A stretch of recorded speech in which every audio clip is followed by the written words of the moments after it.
اعوذ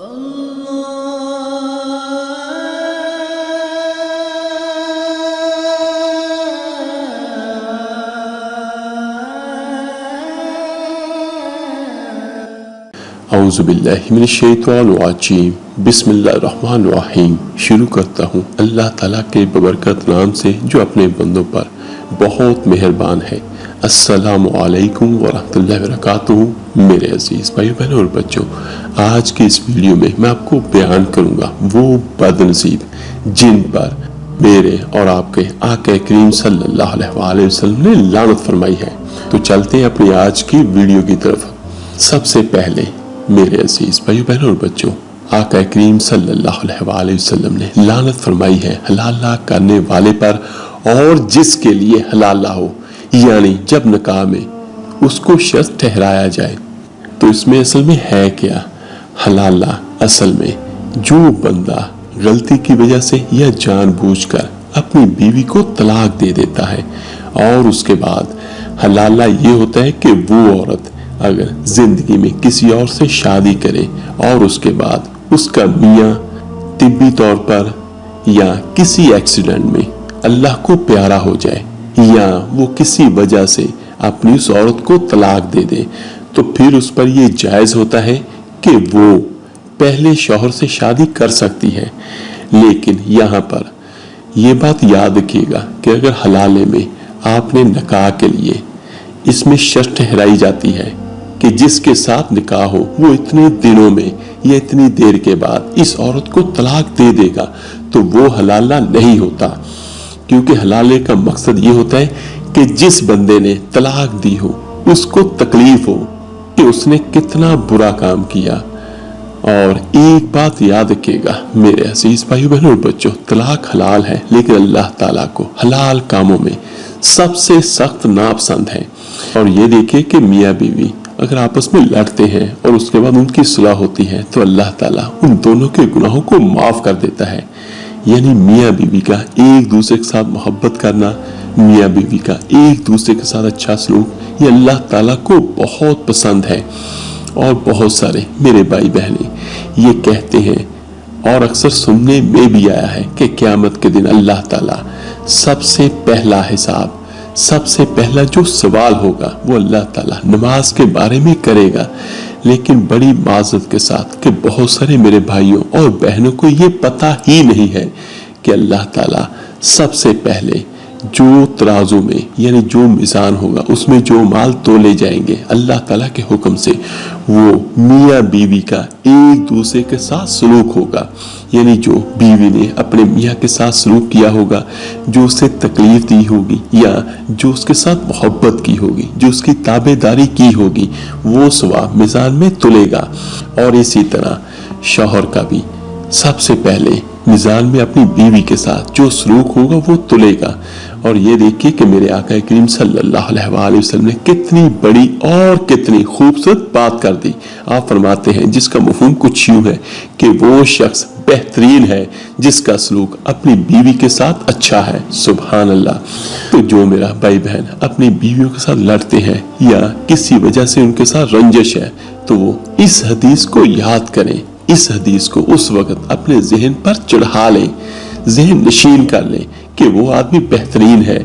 اور یہ میں نے یا کسی اور نے نہیں کہا، یہ اس ہستی نے کہا جو دونوں جہانوں کا اللہ تعالیٰ نے، جس کو دونوں جہانوں کا نبی بنا کے بھیجا ہے۔